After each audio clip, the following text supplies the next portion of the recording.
यासाठी आपल्याला नकारात्मक भावना आपल्या आयुष्यात नेमक्या का आहेत तेही समजून घ्यावं लागेल.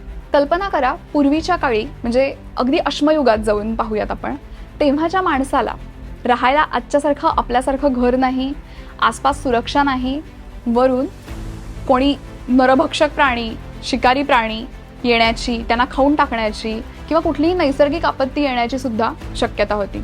त्यामुळे भीती, राग अशा प्रकारच्या नकारात्मक भावना त्यांना या प्रकारच्या डेंजर्सपासून किंवा धोक्यांपासून वाचवण्यासाठी आवश्यक होत्या.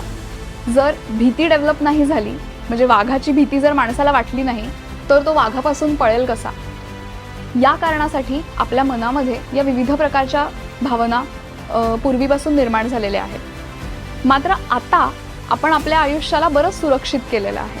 आपल्याला शिकारी प्राण्यांची भीती नाही, आपल्याला वादळात आपलं घर वाहून जाण्याची भीती नाही, आपल्या आसपास भक्कम भिंतींची चांगली घरं आहेत आणि आपण विज्ञान तंत्रज्ञानाच्या साहाय्यानं बरंच पुढे आलो आहोत.